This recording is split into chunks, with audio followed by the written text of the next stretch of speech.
Hi friends good morning मु आपनक दीपसनी आपनको स्वागत करुच्ची मोर new channel Dipsani shorts and blog को। तेबे आज मु आपनको बनै देखिबी सहजिया चिकन दम बिरयानी। तेबे या पूर्व आपन कहि रखुची जदि मो चैनल नुआ अछंती ताले मो चैनल को लाइक करंतु सब्सक्राइब करंतु एवं पाखरे थिबा घंटी आइकन को मते बजाइ दियौ। या पूर्व मु आपनको कहि रखुची आपनको नुआ वर्षर अनेक अनेक शुभेच्छा एवं शुभकामना। तेबे चलंतु वीडियो स्टार्ट करबा। सेति मु प्रथमे गैस को ऑन करि नीचे। यहाँ पर मैं बेरे हांडी बसैबी। प्रथमे मु सेतिरे भात करि नेबी। एबे सेतिरे मु होल गरम मसाला पकाउछि। ई सब गोटा गरम मसाला या को मु बहुत इजी प्रोसेस रे करबी। आशा करछि आपनको बहुत ही भल लागिबो। दया करी वीडियोटी को एंड पर्यंत निश्चय देखंतु। एबे मु सेतिरे अल्प टिके तेल पकई दूछि। या द्वारा भात गुटिके सब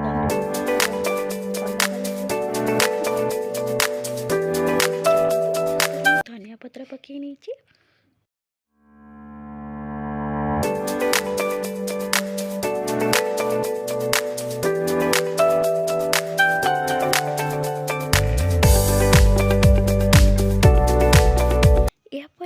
मुझे घोड़े नेबी पानी को भल भाव में फुटा को छाड़ीदबा। तेज चलतु एवं आम चिकेन को मैरिनेट करनबा।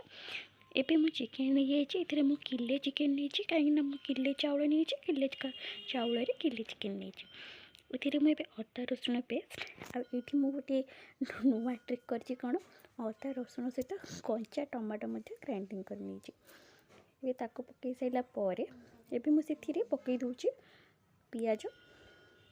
पियाज को मत से पकईदबा चिकेन रे।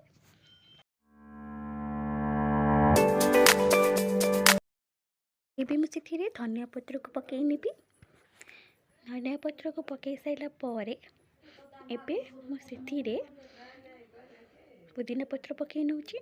धनिया पुदीना पकड़ा द्वारा यार टेस्ट आहरी 2 गुण बढ़ी जाए। धनिया पुदीना एबे पकई सारी एबे मुझे कटा कंचा लगा को टिके छुरी फाड़ कर पकई नौची।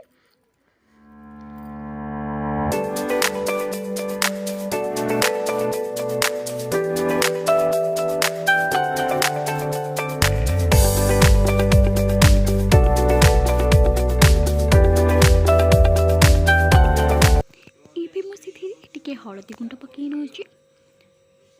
आपन से अनुसार पकेबे जति किछ हलदी दरकार।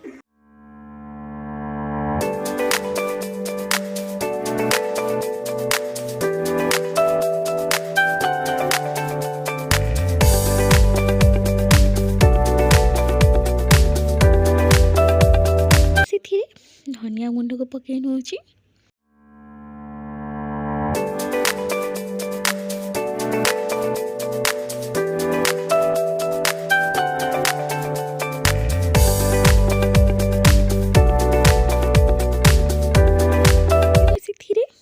गरम मसला पकई नौची देखंतु।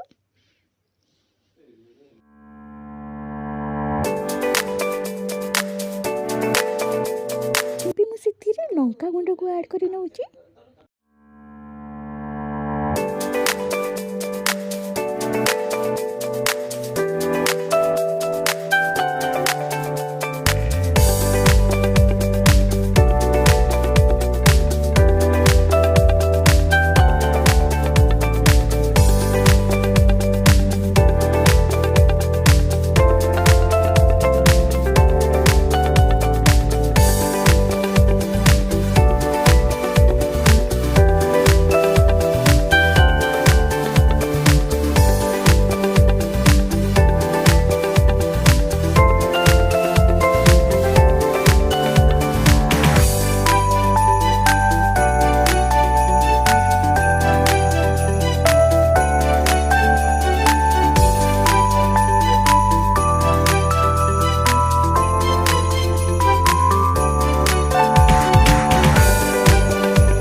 शाही बिरयानी मसाला को ऐड कर नेबी।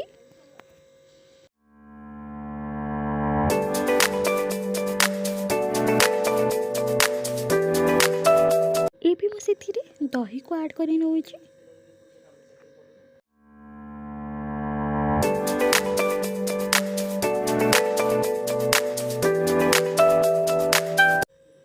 मुझे अतरटा को पकईनी देखु एटा बहुत कम पकेबा बुंदी कि दी बुंदी ही पकेबे।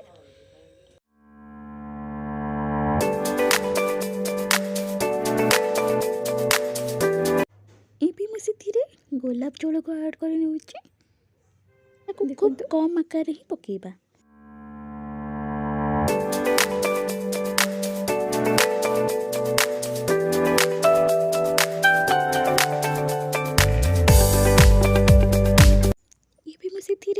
अल्प टिके रिफाइन ऑयल पकई नबा या पकड़ा द्वारा भल फ्लेवर आसे मुझे देखी एमती करती आज ट्राए करुँची फास्ट टाइम देखा जाऊ केमती हो रिजल्ट केमती हम आपण मान को निश्चित जनइबी आपण मैंने भी कहे कि भूल कर दे था कमेंट रे निश्चित जनइबे।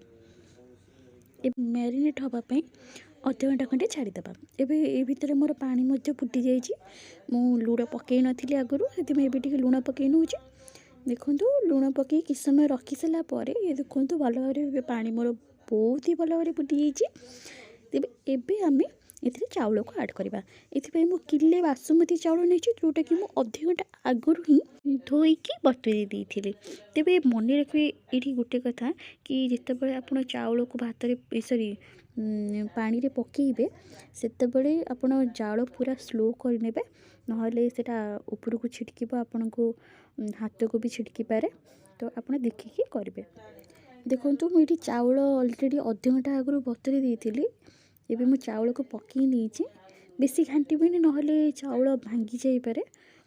एबे मैं यहाँ को घोड़ी रखीदेवी मत भात 70% कुक कर अच्छे देखो भात तो ये आम रेडी हो देखो देखी दूसरी हाथ में भांगिकी देखो 70% कुक हो जाए।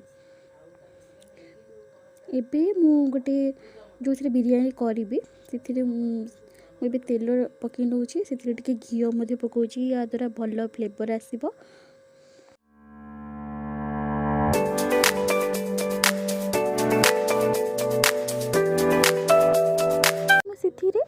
पियाज पकई नौची मत ब्राउन अनियन बनवार अच्छी ता सहित मुझे ब्राउन अनियन अल्प काढ़ी नेबी आपर मुझे मसला सॉरी चिकेन को भल भाव में कषिबी मुझे आलू पकाउची कहीं मत आलू बहुत ही भल लगे आपण इच्छा अनुसार आप पकईबे। ये देखो अध घंटा हो चिकेन भी आमर भल भाव में हो तो आलू को टिके समय भाजिला परे मुझे चिकेन को ऐड कर ऐड कर सारा आपको टिके भल भाव में गोली दबा गोली सारा ये मुझे स्वाद अनुसार लुण पकई नौची आपण टेस्ट अनुसार लुण पकईबे।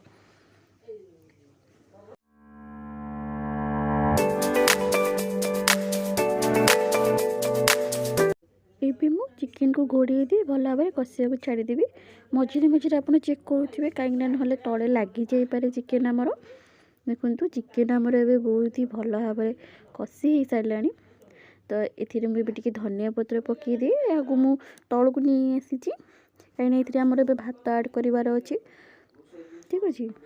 एवं आम से भात को पकईदा देखो भात ए भल भाव में पकई सारीचे तेज से आम धनिया पत्र पकाउचे धनिया पत्र पुदीना पत्र दुईटी जाक ये मिसिक अच्छे ये घी पकईदे गुआ घी पड़ी टे कलरिंग आसापी फूड कलर पकाई आ यहाँ पर आम ब्राउन अनियन को दे देके यहाँ पर टे गोलाप जल दे दीचु आम घोड़े दे आम लो फ्लेम रे पूरा पूरी लो फ्लेम रे ये बसईदेवा मु देसी जुगाड़ करी कौन कर प्रेसर पानी दे बसई देती शिलपत्र थोड़ी देती देखु बिरयानी ए आमर रेडी हो जाए सुंदर देखा आपन को काढ़ी देखा देखु के सुंदर है।